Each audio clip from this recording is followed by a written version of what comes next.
The boardroom went silent the moment Damian Whitmore realized the seat beside him was empty.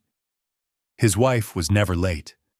In 3 years of marriage, Genevieve Sterling had never missed a major meeting, never lost control in public, never given his family even one reason to doubt her composure. But that morning, in the glass-walled executive boardroom of Whitmore Holdings, her chair sat cold and untouched. Damian adjusted his cufflinks and forced a smile anyway. "We can begin," he said, leaning back like a man still certain the world belonged to him. Then the doors opened. Not Genevieve. 2 senior legal officers walked in first. Behind them came his grandfather, Walter Whitmore, holding a black leather folder no one in the family had seen before. The old man did not greet anyone.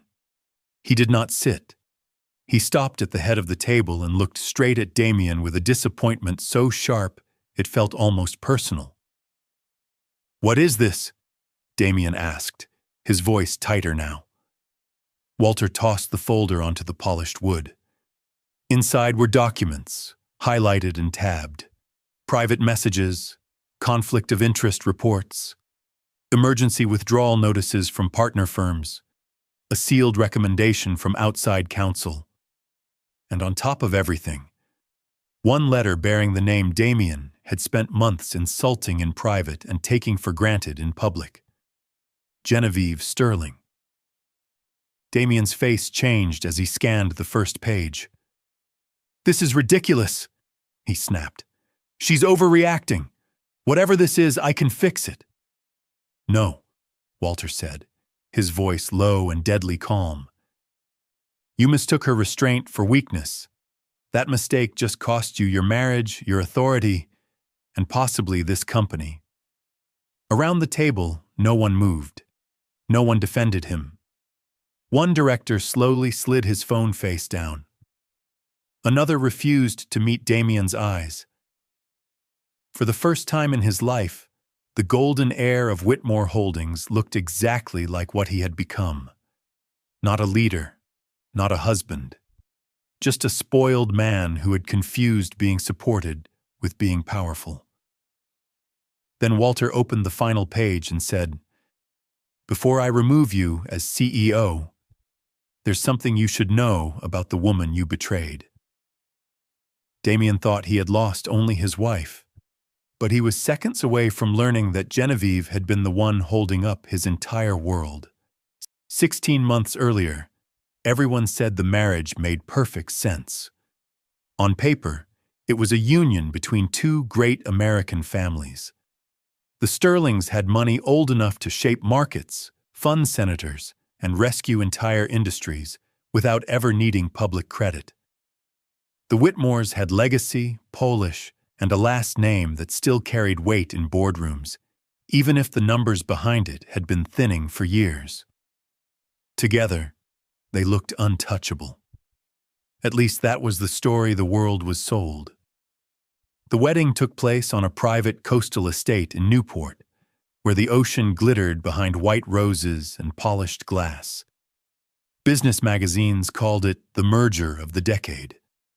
Society pages praised Genevieve Sterling as the rare heiress elegant enough to soften power with grace. Damian Whitmore was described as charming, grounded, and refreshingly self-made for a man born into privilege. Only Genevieve knew how carefully she had chosen him. Men had spent years trying to impress her with yachts, promises, and rehearsed confidence. Damian had done the opposite. He never boasted, never reached for her family name, never tried to flatter her into lowering her guard. When others saw the future queen of Sterling Capital, he seemed to see only a woman who carried too much responsibility too quietly. That was why she said yes. Her parents had built a marriage people admired, not because it was glamorous, but because it was steady. Her father never humiliated her mother to feel bigger. Her mother never taught her to endure betrayal in silence. Genevieve had been raised to believe love was not weakness. Loyalty was not negotiable. and respect was the first brick of any real home. So when Damien took her hand at the altar and promised, before God and cameras and both their bloodlines, that he would protect her peace and never make her regret trusting him, Genevieve believed him with the kind of sincerity only a woman raised in a healthy family still could. What nobody saw was the flicker in Damien's eyes each time another guest congratulated him for marrying up. He smiled through every toast. He kissed her in every photograph. He thanked the Sterlings with polished humility. But somewhere beneath the tailored tuxedo and perfect posture, a quieter feeling had already begun to breathe. Not gratitude, not love, shame. And shame, when it grows inside a weak man, rarely stays shame for long. It turns into resentment. By the time the honeymoon ended, one woman in Damien's office had already noticed that crack in him and understood exactly how to widen it. If the world saw Genevieve Sterling as cold, it was only because they had never been allowed close enough to see what shaped her. She was not raised in chaos. She was raised in discipline, affection, and standards that did not bend just because someone was rich. In the Sterling family, power was never an excuse for cruelty. Her grandfather built the fortune. Her father expanded it. But the true backbone of the house, the person Genevieve quietly admired most, was her mother, Evelyn Sterling, a woman who could host presidents at night and still sit at the breakfast table in the morning, asking her daughter one simple question. Were you respected yesterday? Not praised, not obeyed, respected. That question stayed with Genevieve longer than any lecture about business ever did. She grew up watching a marriage built on balance. Her father never interrupted her mother in public just to prove he was the louder mind in the room. Her mother never reduced herself to keep a man comfortable. They disagreed, but never with humiliation. They led differently, but never in competition. So Genevieve entered adulthood with a dangerous kind of innocence for a woman born into power. She believed integrity could be recognized. She believed loyalty could be returned. And worst of all, she believed that a decent man would remain decent even when standing in the shadow of a greater name. By 28, Genevieve could read acquisitions faster than senior analysts twice her age. By 30, she was quietly cleaning up unstable investments without attaching her name to the rescue. She did not crave applause. She craved order, precision, results. The public mistook that for arrogance. Men often mistook it for a challenge. What they never understood was how lonely competence could become for a woman. Genevieve was not harsh by nature. She was careful. In rooms full of men who smiled while measuring what they could take from her, careful had become necessary. She learned early that warmth invited projection, and softness was often punished. So she protected the tender parts of herself behind excellent posture, controlled language, and a face that never begged to be understood. Damien was the first man who seemed to look past that armor. He noticed when she was tired before she admitted it. He remembered how she took her tea. He once told her, during a quiet dinner with no cameras around, "You don't need someone impressed by you. You need someone steady enough not to fear you." That was the moment Genevieve began to trust him. And that was precisely why what came next would break something in her far deeper than love. Damien Whitmore had not learned love from a healthy home. He had learned performance, silence, and the dangerous comfort of watching betrayal go unpunished. His father, Charles Whitmore, was the kind of man people still called impressive long after they should have called him shameful. He was polished in public, reckless in private, and arrogant enough to parade his affairs without lowering his voice. Damien was 12 the first time he saw another woman sitting at his family's breakfast table wearing his mother's robe. No one explained it. No one apologized. His father poured coffee like nothing was wrong. His mother, Miranda, stood frozen for half a second, then calmly asked the housekeeper to bring out another cup. That half second changed something in him. Because Miranda did not leave. She did not scream. She did not throw the woman out. She did what society had trained too many women of her class to do.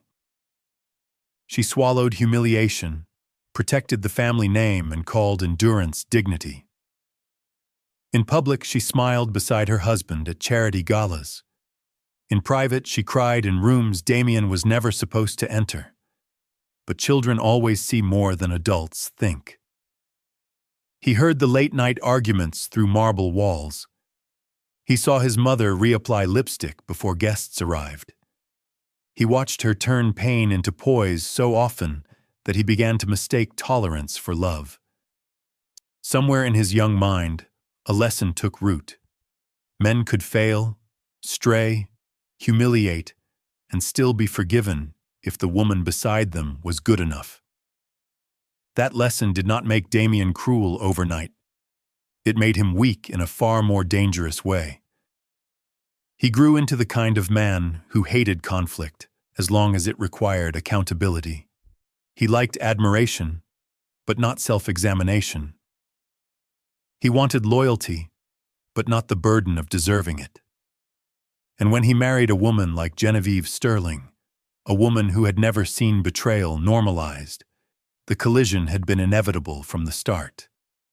Because Genevieve did not come from a house where women absorbed pain to keep a chandelier from shaking. She came from a family where respect was the minimum price of staying. Damien sensed that difference long before he could name it. Every time Genevieve corrected a financial detail without raising her voice, every time she stood her ground without pleading, every time she carried power as if she had nothing to prove, something old and unhealed in him started to burn. He did not see her strength as safety. He saw it as judgment. And the first person to notice that wound was not his wife. It was the woman sitting just outside his office, quietly learning exactly which kind of praise could make a broken man betray everything. After the wedding, Genevieve did something no one in the Whitmore family fully understood until it was too late. She stepped back, not because she lacked power, not because she had no interest in business, but because she knew exactly how fragile male pride could become inside a marriage like theirs. Damien was already carrying the invisible bruise of every whispered phrase he pretended not to hear. Married up. Lucky man. Sterling money saved them. Genevieve heard those comments too, and unlike Damien, she understood how dangerous they were. So she made a decision that looked like surrender from the outside and devotion from the inside. She did not take a formal seat in Whitmore Holdings. She refused public credit on the restructuring plan that stabilized 2 failing divisions. She introduced Damien to private lenders, legacy clients, and institutional partners through quiet dinners where her name opened the door, then deliberately let him walk through first. When one shipping contract was minutes from collapsing, Genevieve resolved the dispute before dawn through a Sterling contact in Zurich, then allowed the official press release to praise Damien's decisive leadership. She kept doing that again and again. Behind closed doors, she reviewed risk reports, flagged weak acquisitions, redirected legal exposure, and quietly blocked one disastrous expansion that would have buried the company in debt within 18 months. In public, Damien got the applause. Investors called him sharp. Trade journals praised his new maturity. Even his grandfather, Walter Whitmore, began watching him with cautious approval. The Whitmores thought Damien was finally becoming the leader they had hoped for. Only a handful of people knew the truth. Without Genevieve, the numbers would never have looked that clean. Without Genevieve, the partners would never have stayed that patient. Without Genevieve, Damien would have been managing decline, not success. But gratitude is a difficult emotion for a man already at war with his own pride. Instead of seeing her restraint as love, Damien slowly started seeing it as control. Every problem she solved before it reached him felt, in his mind, like proof she believed he could not handle it. Every introduction she made sounded less like support and more like a reminder that her name still carried more weight than his. He smiled when she saved him, then drank alone, wondering why it felt like humiliation. That was the opening Sienna Vale needed. From her desk outside his office, she watched the pattern form with perfect patience. She saw who got thanked in public, who got obeyed in private, and who left every room looking just a little smaller than when he entered it. And one evening, when Damien stayed late staring at a balance sheet he barely understood, Sienna stepped into his office, set down a cup of coffee, and said the first sentence that truly began the end of his marriage.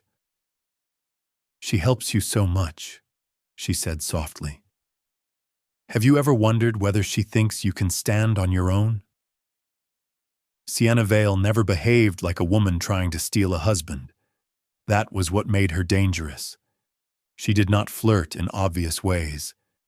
She did not touch Damien too long in public or dress like scandal waiting to happen. Women like Genevieve were too smart to be threatened by something so cheap. Sienna understood that, so she chose a different strategy.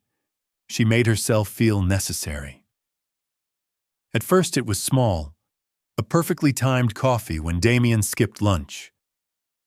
A quiet reminder before a meeting that one investor preferred to be praised in private, not challenged in public. A soft, understanding smile whenever he came out of a strategy session, with Genevieve looking tense, polished, and somehow diminished. Sienna never attacked Genevieve directly. She only asked questions. Does she always decide that fast? Do you ever get tired of being corrected? Does anyone ask what you want? Or do they just assume she already knows better? Questions like that never sound like poison when they first enter a man's mind. They sound like concern, respect, sympathy. And Damien, already bleeding from wounds he did not know how to name, began to lean toward the one person who always made him feel taller instead of smaller. That was Sienna's gift. She studied weakness the way Genevieve studied markets.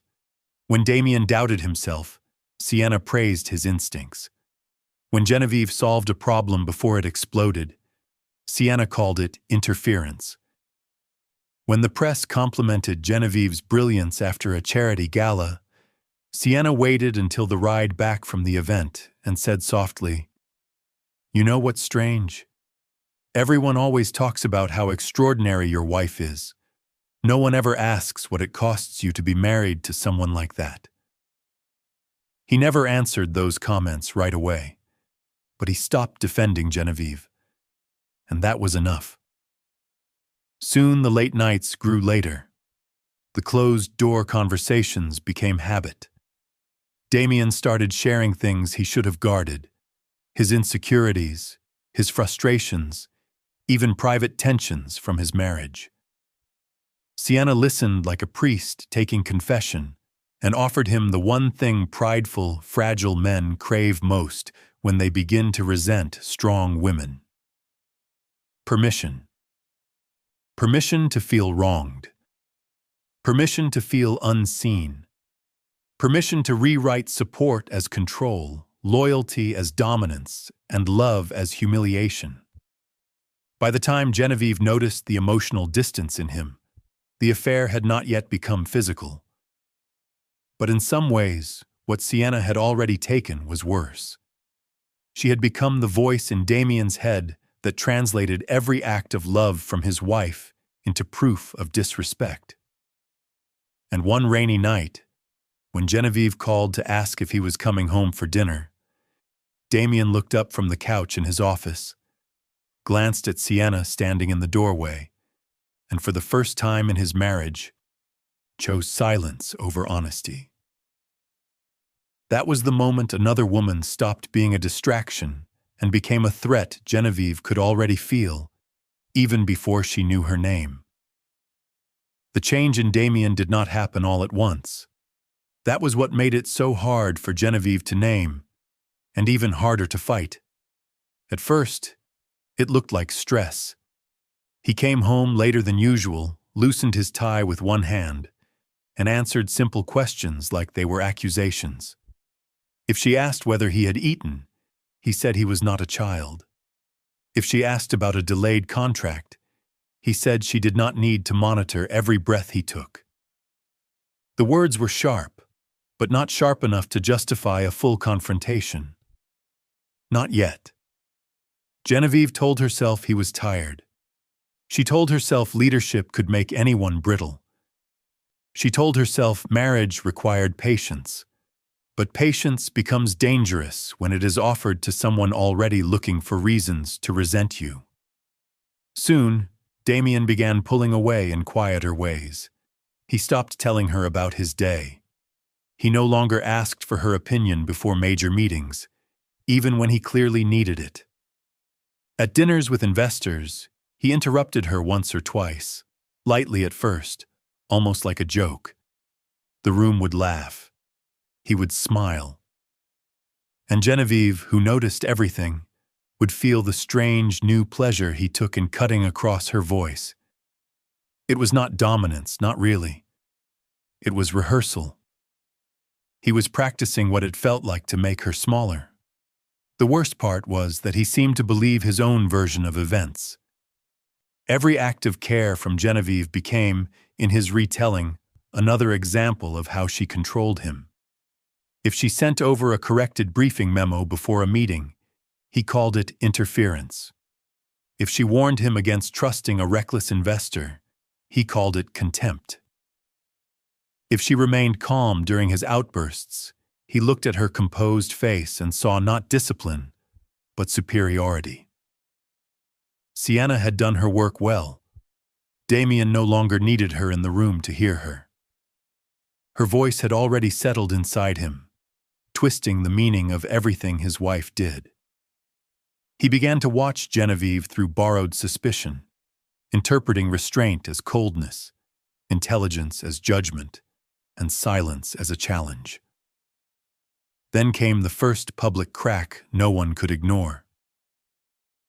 At a private dinner with both families, Genevieve gently corrected a number Damien quoted about a pending acquisition. It was small, factual, almost effortless. But the moment the table went quiet, Damien laughed too hard, lifted his glass and said, "See, this is what I live with. There's always a correction." No one spoke. Miranda looked down. Walter's jaw tightened. Genevieve held her expression perfectly still, but something inside her shifted. Because for the first time, she was no longer dealing with a husband under pressure. She was sitting across from a man who needed her to look cruel so he could feel innocent. And before that night ended, Genevieve would see a message on Damien's phone that confirmed her marriage was no longer cracking.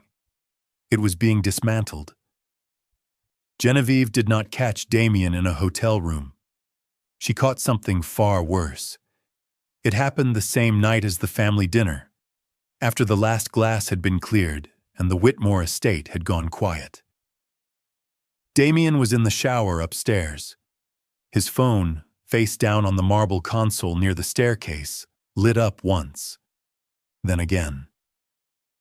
Genevieve would not normally touch it. She had never needed to. Trust had always been the one luxury she believed should not require surveillance.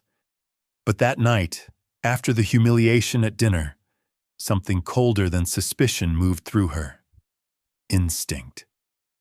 The screen lit a third time. "Sienna, you didn't have to let her embarrass you like that."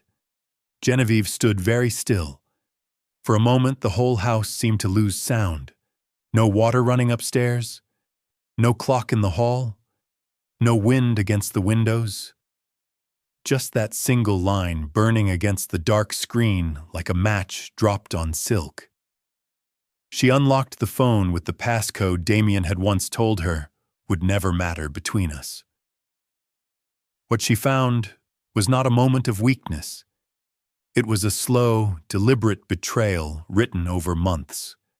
There were late-night messages full of private jokes, private complaints, private versions of her marriage she had never been allowed to answer. Damien had called her impossible, cold, exhausting to love. He said living beside her felt like being managed by a board chair, not cherished by a wife. Sienna had responded exactly as Genevieve now understood she always would, with sympathy sharpened into seduction. You deserve softness. You deserve admiration. You deserve a woman who sees the man, not the machine. Genevieve kept scrolling. There were voice notes, deleted calendar entries, a forwarded internal memo that should never have left Damien's office. One message from Sienna chilled her more than all the others. She still thinks she's saving you. That's why she'll never see me coming. Genevieve did not cry. She did not throw the phone. She did not march upstairs and scream. Instead, she set the device exactly where she found it and walked into the dark library at the end of the hall. Then she sat down, crossed her legs, and stared into nothing for nearly 20 minutes while her entire marriage rearranged itself into truth. When Damien finally entered the room, damp-haired and careless, he stopped at the sight of her face. She looked too calm. "What's wrong?" he asked. Genevieve lifted her eyes to his and said, with a steadiness that made his throat tighten instantly, "I know about Sienna." And in the silence that followed, Damien realized his wife was not a woman about to make a scene. She was a woman deciding whether he was still worth saving. Damien did not deny it for long. At first, he did what weak men often do when the truth finally corners them. He minimized. He said it was emotional confusion, not an affair. He said nothing physical had happened yet, as if betrayal only began when bodies crossed a line and not when loyalty already had. He said Genevieve was making too much of private messages written during a difficult season. She let him speak. That frightened him more than shouting would have. Genevieve sat in the library chair with both hands resting lightly on the armrests, her posture straight, her face unreadable. When Damien finished explaining, excusing, softening, and rearranging his own guilt into something he could bear, she asked only one question. "Do you want to save this marriage?" He stared at her, caught off guard. "Yes," he said quickly, too quickly. Genevieve held his gaze for several seconds, as if measuring not his words, but the quality of his soul inside them. Then she stood and gave him the first chance he did not deserve. "You will cut Sienna off completely," she said. "Tonight, in front of me. No farewell meeting, no final call, no private explanation. Then you will step into counseling with me, and for once in your life, you will tell the truth before it is too late." Damien agreed. He blocked Sienna while Genevieve watched. He deleted the thread. He even called the head of human resources the next morning and requested Sienna's immediate removal from direct reporting lines. On paper, it looked decisive, clean, final. For 1 week, Genevieve almost believed he had chosen correctly. He came home earlier. He answered her questions without flinching. He sat through the first counseling session and even admitted, in a voice full of practiced regret, that he had let outside validation distort his judgment. Miranda cried quietly when she heard they were trying again. Walter said nothing, but his silence carried cautious hope. Then, on the 8th day, Genevieve received a forwarded document from an internal compliance contact she had trusted for years. Sienna Vale had not left the orbit of Whitmore Holdings at all. She had been quietly transferred onto the payroll of a consulting firm tied to one of Damien's closest business allies. Different company. Same building access. Same encrypted back channel. Same man. Genevieve looked at the screen for a long moment, then closed her eyes. Her first chance had lasted exactly 7 days. And when Damien walked through the front door that evening with flowers in his hand and a lie already prepared, he had no idea his wife was about to offer him a second chance for one reason only. Not because she still trusted him, because she wanted to see how far a man would go when he believed forgiveness was automatic. By the end of that second chance, Genevieve would no longer be asking whether Damien loved her enough to change. She would be deciding how much of his world should remain standing when she left. Genevieve's second chance was colder than the first. The first had been offered by a wife still willing to believe a broken thing might be repaired. The second was offered by a woman who had already seen the fracture run too deep and was now watching to learn exactly what kind of man Damien truly was when no one could hide him from himself. She did not confront him the night she discovered Sienna was still in his orbit. Instead, Genevieve waited. She watched him walk in with flowers, watched him kiss her cheek, watched him ask whether she wanted to eat in the dining room or upstairs. She even let him speak about a board presentation, as if their marriage were not quietly bleeding out behind every ordinary sentence. And in that calm, Damien made the mistake arrogant men always make when they think a composed woman has softened. He relaxed. Over the next 2 weeks, Genevieve asked for only one thing: truth without being forced to drag it out of him. If he still had contact with Sienna, he needed to confess it himself. If he felt anger, resentment, humiliation, or confusion, he needed to name it honestly. No more lies hidden inside technicalities. No more pretending a boundary counted if he found a clever way around it. Damien agreed to all of it. Then he failed again. He lied about a late meeting that was really arranged through the consulting firm. He deleted a call log. He claimed a missing file had been handled by legal when Genevieve already knew Sienna had touched it. Worst of all, in counseling, he spoke in polished half-truths, admitting just enough to appear remorseful while protecting the deeper ugliness underneath. Genevieve saw it clearly now. He did not want restoration. He wanted absolution without surrender. Then came the final blow.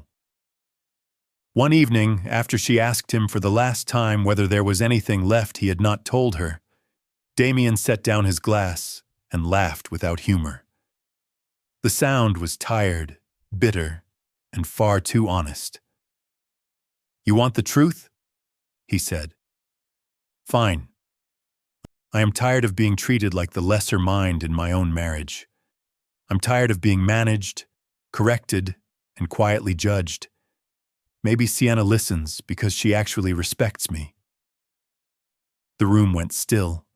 Genevieve did not flinch, but something in her eyes went empty in a way Damien had never seen before. Because there it was at last. Not guilt, not weakness, not even temptation. Conviction. He truly believed himself wronged, and once a traitor starts calling his betrayal self-respect, there is nothing left to save. So Genevieve rose from her chair, smoothed the sleeve of her silk blouse, and said the words that ended the second chance forever. "Thank you," she said quietly. "Now I know I was not losing my husband. I was only delaying the funeral of my marriage." The next time Damien saw that look on her face, she would not be asking for honesty. She would be handing him consequences. Genevieve did not file for divorce in anger. That was what made it so devastating.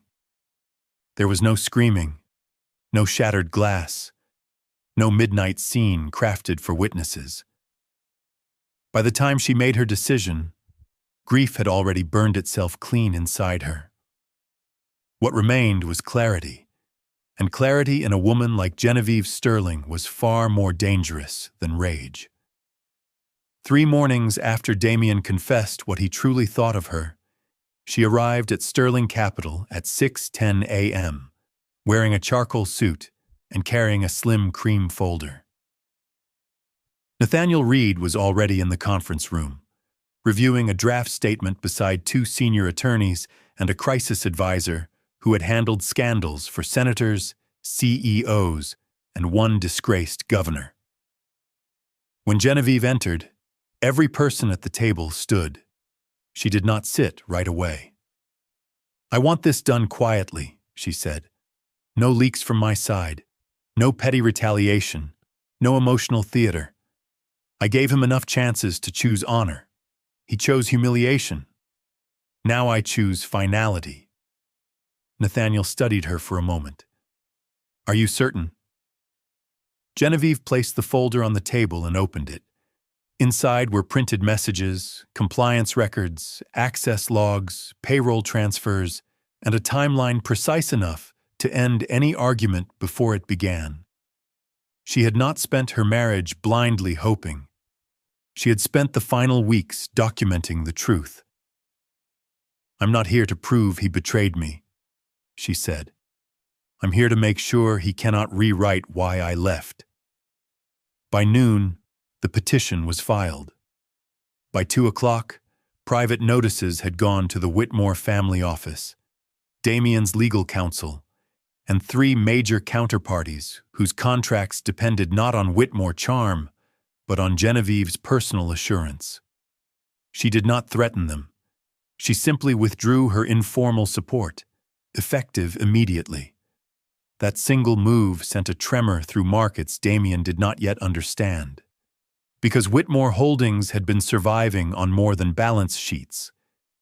It had been surviving on trust borrowed from her name, her judgment, and the unspoken belief that if Genevieve Sterling still stood beside the company, then the company was still sound. By evening, Miranda Whitmore arrived unannounced at Genevieve's townhouse, pale and trembling. "Please," she whispered the moment the door opened. "If you do this, the company may not survive." Genevieve looked at the older woman for a long moment, seeing not only a mother, but the ghost of every woman who had mistaken endurance for virtue. "I know," she said softly. And that was the mercy Miranda understood too late. Genevieve was not trying to destroy them. She was simply no longer willing to hold up a house that had taught its men betrayal would never cost them anything. The next morning, the first partner walked away from Whitmore Holdings, and Damien still believed he could fix it with 1 speech, 1 lie, and 1 more woman waiting in the shadows. The first public crack appeared at 9:17 the next morning. Whitmore Holdings opened down 6% after rumors spread that one of its oldest institutional partners had paused strategic cooperation pending governance review. Financial news anchors spoke in careful language, but the message was obvious to everyone who mattered. Something was wrong, something serious, and for the first time in years, the Whitmore name no longer felt protected. Damien watched the market screen in his office and refused to feel afraid. "This is temporary," he said, tossing the briefing packet onto his desk. "They're reacting to headlines, not fundamentals." No one answered. Not his CFO. Not the 2 vice presidents standing across from him. Not even the general counsel, who had spent the last hour fielding calls from nervous lenders, asking whether Genevieve Sterling's divorce filing signaled deeper instability inside the company. Damien mistook their silence for uncertainty. It was not uncertainty. It was the beginning of lost faith. By noon, a second partner backed out of a pending logistics deal.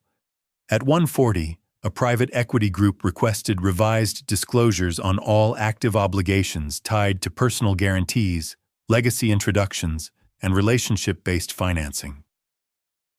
At 3:05, a Swiss banking contact who had never once ignored Damien's calls sent a one-line response through an assistant. Future discussions will require independent review. That line hit harder than the stock price, because Damien finally understood what no one had dared say out loud. These people had not trusted Whitmore Holdings because of him.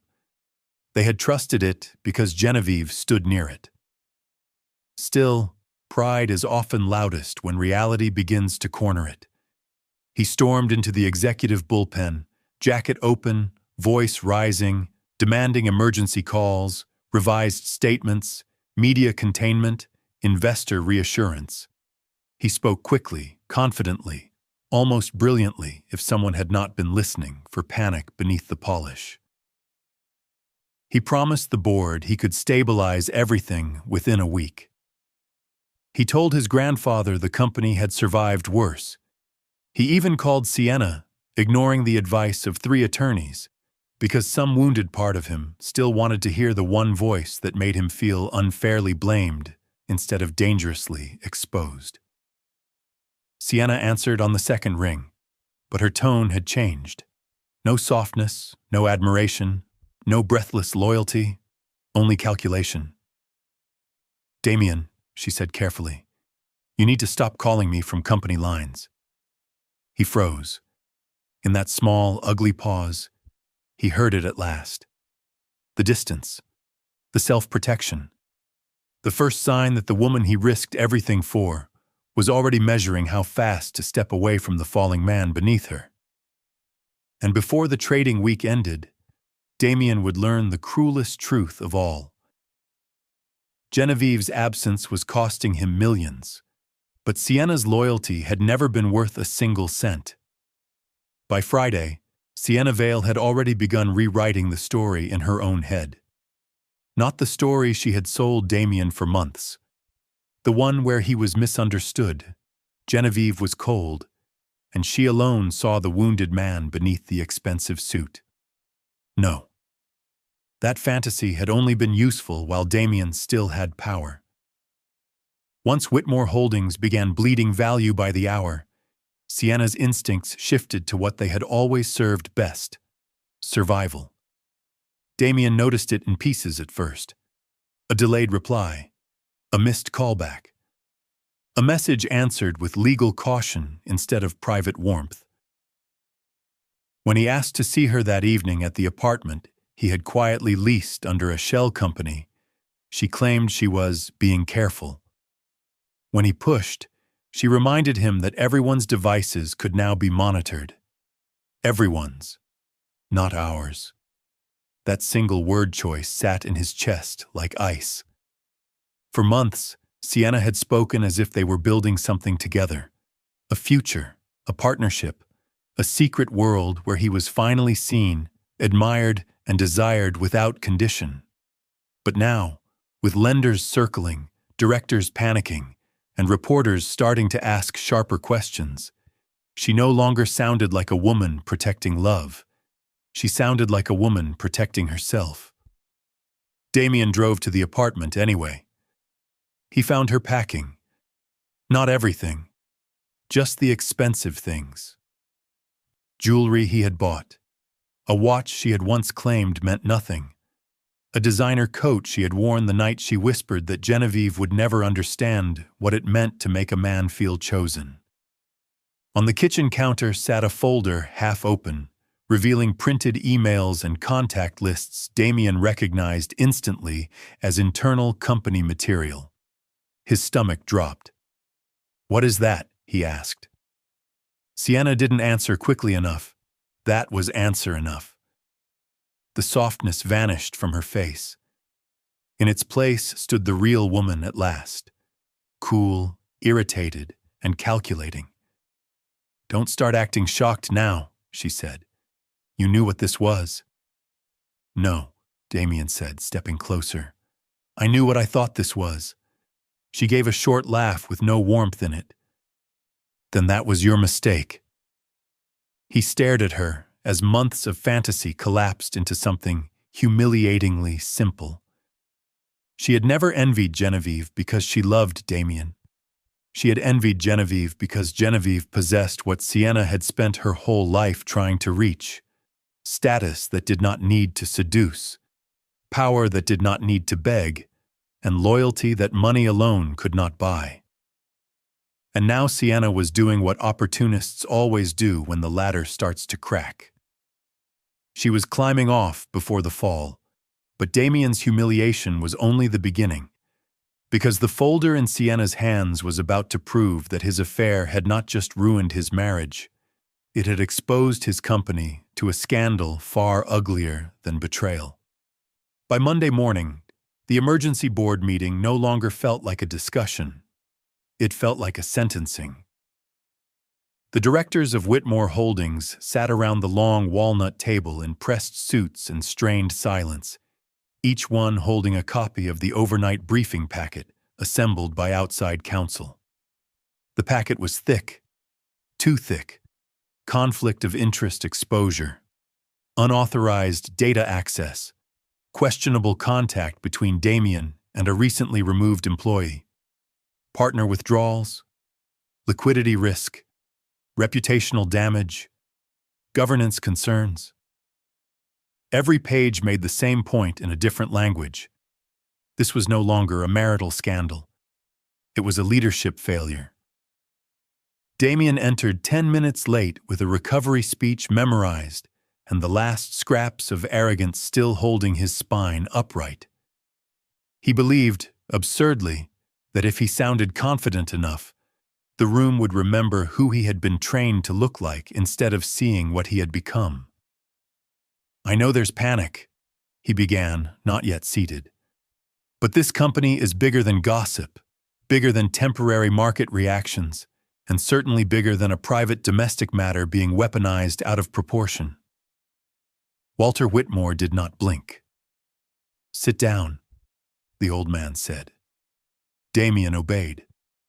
Outside counsel spoke first, calm, clinical, merciless. They laid out the timeline connecting Sienna's continued access to sensitive materials, the concealed consulting arrangement, the compromised communications, and the deteriorating trust among counterparties. Then came the final section.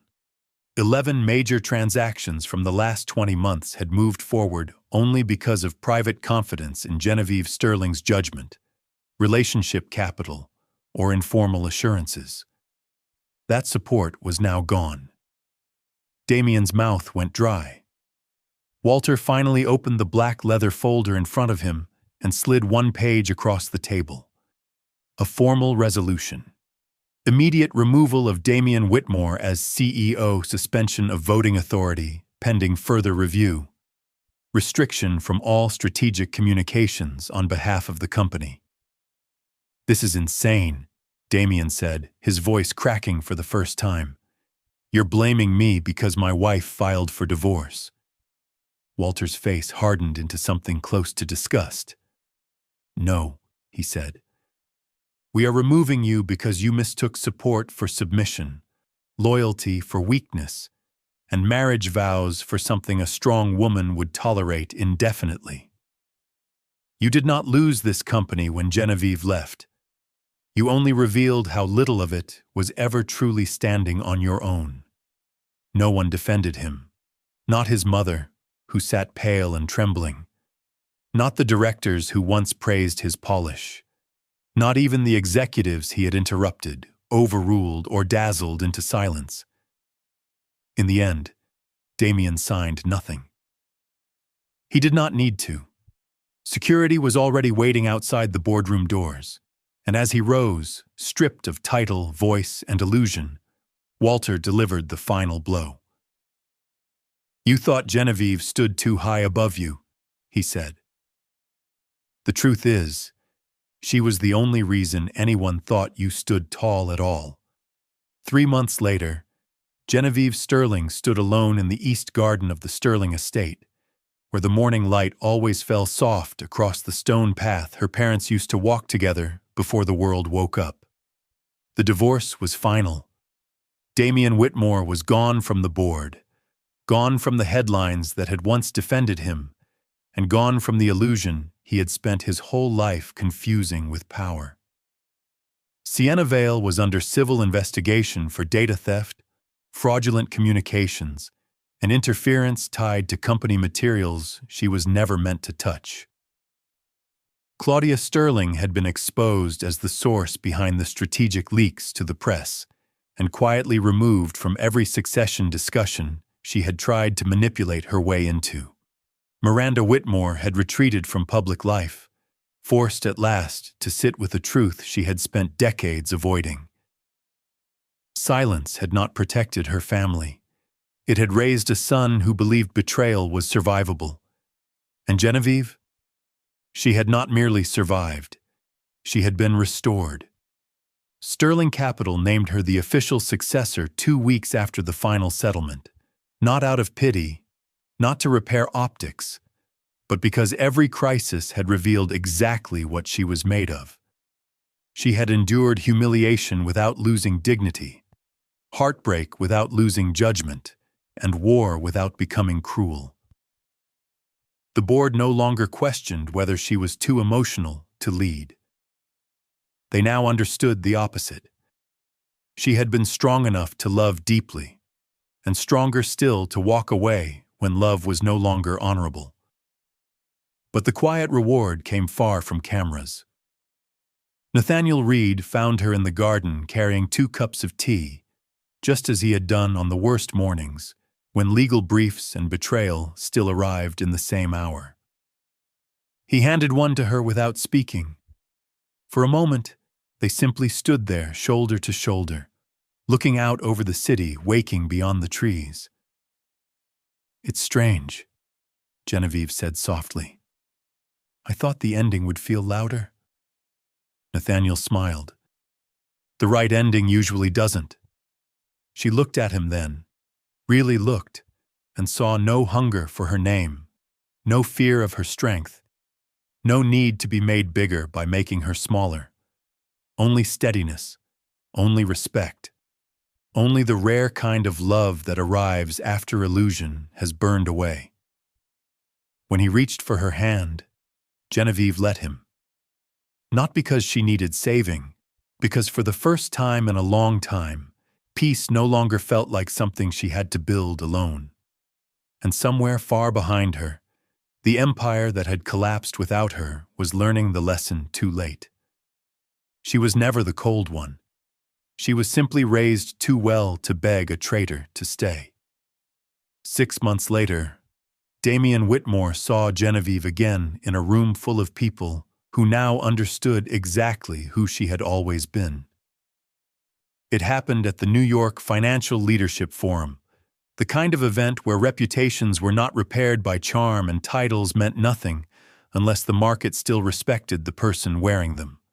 Damian had not been invited as a speaker.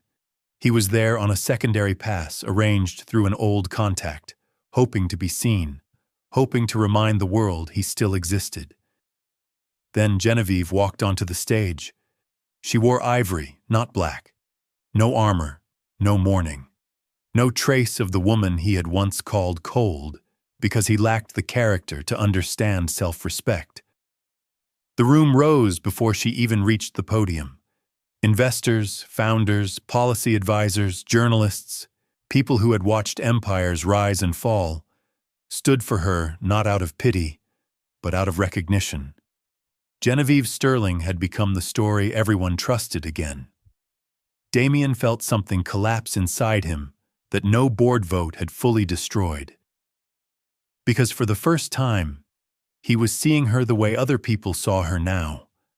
Not as the wife who corrected him, not as the woman whose strength had bruised his ego, but as a leader who had carried more than he ever knew and never once used her power to humiliate him. She began speaking about governance, legacy, and the cost of moral weakness inside institutions. Calmly, clearly, no names, no bitterness, but every word landed like judgment. When people confuse loyalty with permission, she said, they don't only destroy relationships, they destroy the very structures that were protecting them. Across the ballroom, Damien lowered his eyes. Beside the stage, Nathaniel Reed stood waiting for her with the same quiet steadiness that had once seemed invisible to everyone except the woman wise enough to value it. There was no performance between them, no desperate display, just peace, just trust, just the unmistakable presence of a man who did not need Genevieve to become smaller in order to feel like one himself. After the applause, Genevieve stepped down from the stage and paused only once as she passed Damien. He opened his mouth, not with arrogance this time, but with the worn-out look of a man finally crushed by his own understanding. "I was wrong," he said.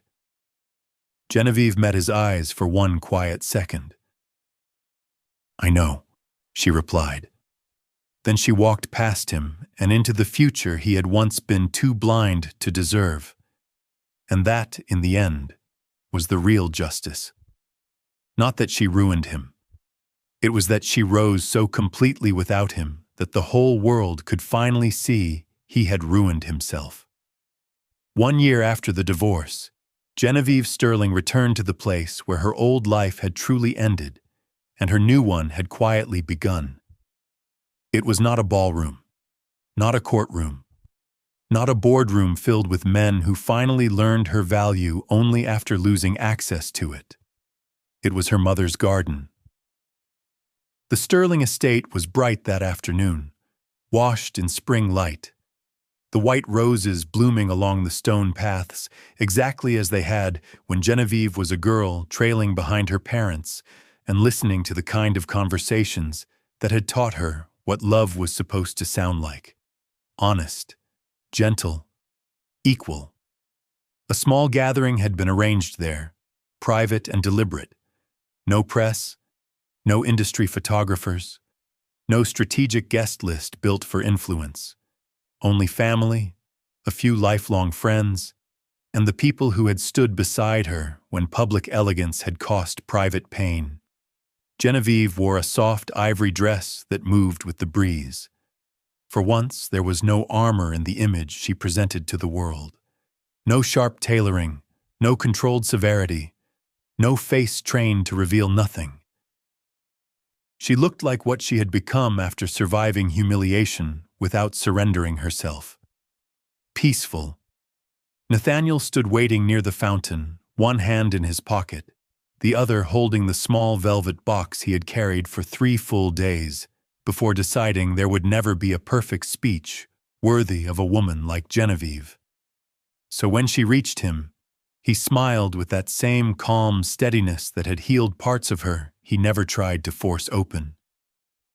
"I had a whole plan," he said quietly. Genevieve's eyes warmed. "That bad?" He exhaled a soft laugh. Worse.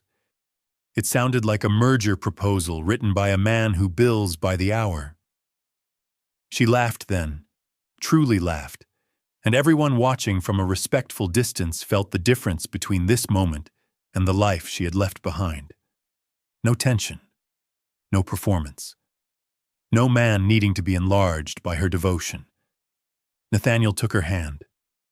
"This time," he said, his voice low but clear, "I'm not asking you to carry anyone. I'm asking whether you'll let me build a life beside you." The garden went still. Genevieve looked at him, then at the faces beyond him. Her parents, proud and tearful. The people who had helped her stand when betrayal tried to hollow her out. The future she had rebuilt not through revenge, but through truth. And then she said yes. Not because being chosen completed her, but because after everything, she had been given the rarest reward of all. A love that did not fear her strength, a name untouched by shame, and a life so whole that the woman once asked to endure betrayal now stood in the sunlight, loved correctly, with nothing left to prove. The wedding took place in early autumn, just after sunrise, when the air over the Sterling estate carried that quiet, golden stillness that makes everything feel briefly untouched by the world. Genevieve had chosen that hour on purpose. She did not want chandeliers, cameras, or magazine spreads pretending to bless something sacred. She had already lived through one beautiful ceremony that looked perfect in photographs and broke in private. This time, she wanted truth. A small gathering, fresh flowers from her mother's garden, music soft enough to let real voices be heard. Nothing borrowed from performance. Nothing built for appearances. Nathaniel understood that without needing it explained. He stood at the end of the aisle in a dark, tailored suit, not restless, not proud in the showy way Damien used to be, just steady. The kind of steady Genevieve had once prayed existed in men, then almost stopped believing in after betrayal taught her how easily charm could wear the mask of character. But Nathaniel had never needed an audience to be good. That was why she trusted him. As Genevieve walked toward him, her father at her side and the morning light touching the veil behind her, there was no ache in her chest anymore, no ghost of humiliation, no old wound reopening under the sight of vows, only peace, deep and complete, because this was not a woman begging fate to be kinder than last time. This was a woman stepping into a life she had chosen with open eyes. When the officiant asked Nathaniel what he promised, he did not speak about forever in dramatic language. He said simply, "I promise never to treat your strength like an injury to my pride. I promise never to punish you for being remarkable. And when life gets heavy, I will not ask you to carry it alone." Genevieve's eyes filled for the first time that day, not from sadness, from recognition, because those were not just wedding vows. They were the answer to every betrayal she had survived. Later, at the reception, laughter moved across the garden like sunlight. Her mother danced. Her father toasted to respect. Even Walter Whitmore, older now and humbler, sent a handwritten note that arrived before dessert. The wrong man mistook your height for distance. The right man knew it was grace. Genevieve folded the note and slipped it into her clutch. Then Nathaniel took her hand, led her onto the terrace, and under the fading gold of that impossible, gentle evening, the woman who had once walked away from ruin finally understood the full shape of her reward. She had not just escaped betrayal. She had outlived it.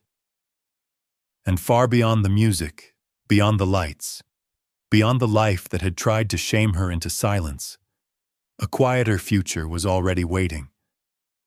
A future with love, a future with honor. And perhaps, sooner than either of them expected, one more miracle neither of them had dared to name out loud.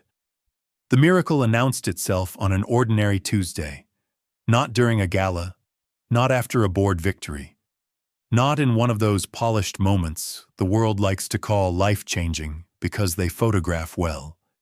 It happened in the quiet of Genevieve's dressing room just before work, with pale morning light on the window and a silence so complete she could hear her own breathing. She stared at the test in her hand for a long time before she trusted what she was seeing.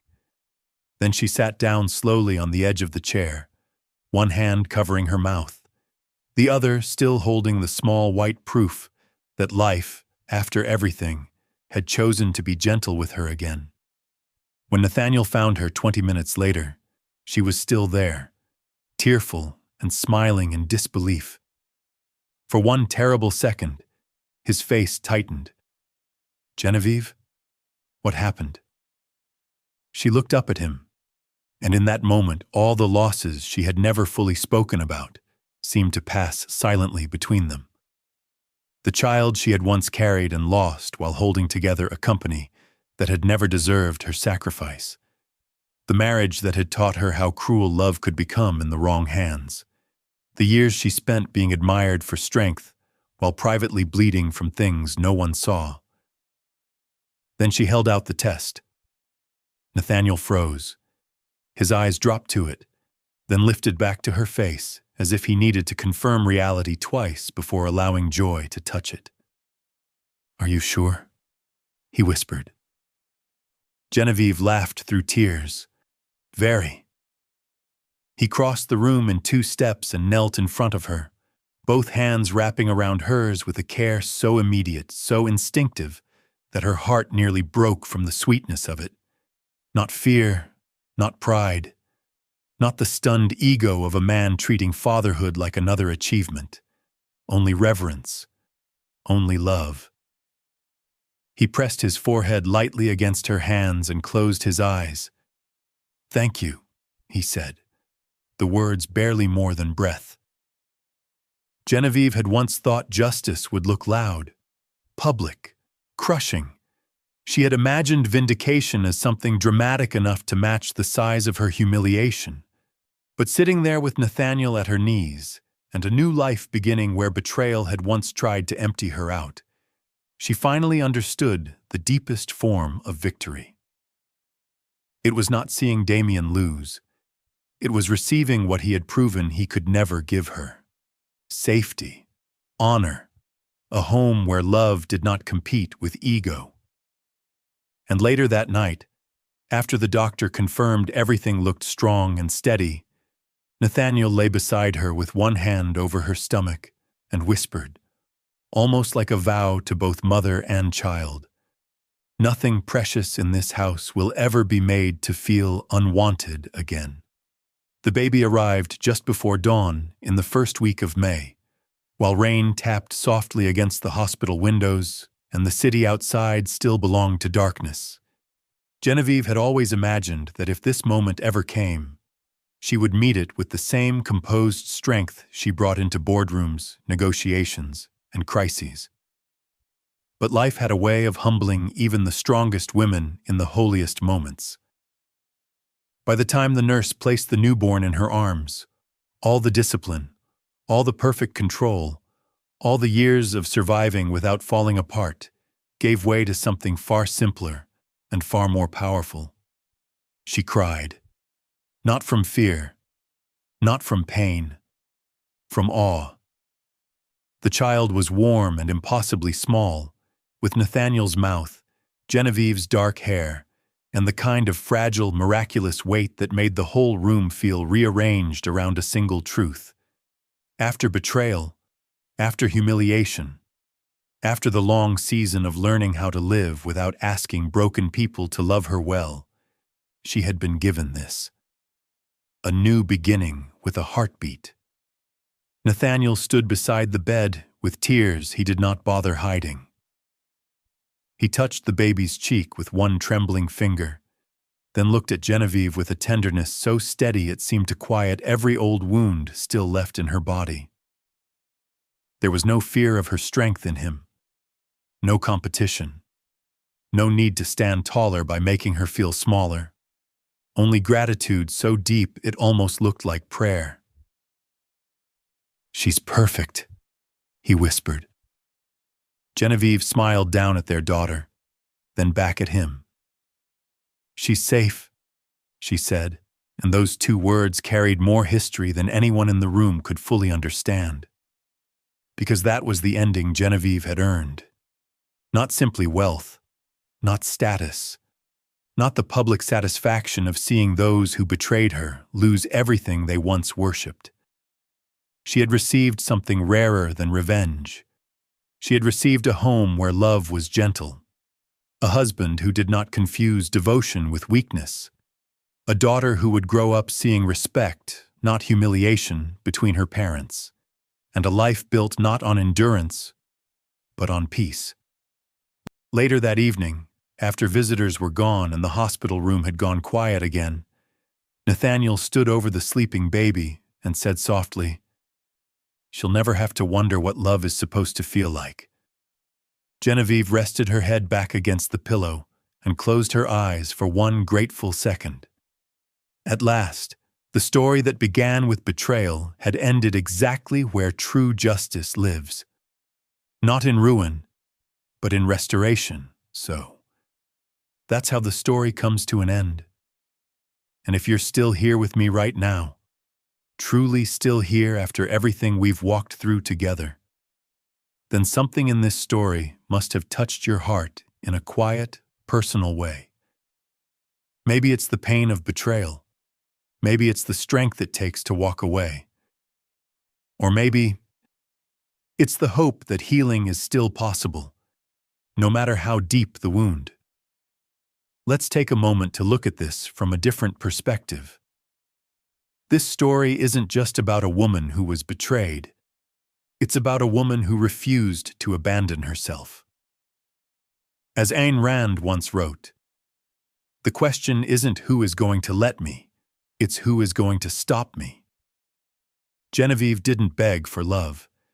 She chose self-respect over emotional dependence.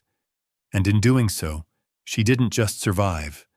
She rebuilt a life where love was earned, not tolerated. That's the lesson we can carry into our own lives. You don't heal by holding on to people who break you. You heal by choosing yourself, even when it's hard, even when it's lonely. And sometimes, the greatest form of justice isn't revenge. It's becoming whole again. If this story meant something to you, go ahead and like the video, share it with someone who needs to hear this, and subscribe to the channel so we can keep bringing you stories that heal, that challenge, and that remind you of your worth. Because you deserve a life where love feels like peace, not pain. This story is a fictional narrative created for storytelling and entertainment purposes only. While it reflects real-life themes such as relationships, personal growth, and emotional resilience, the characters, events, and situations are entirely imagined and not based on any specific real individuals or verified incidents.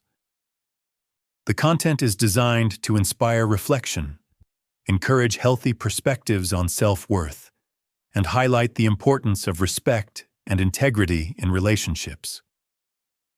Any resemblance to actual people, businesses, or events is purely coincidental.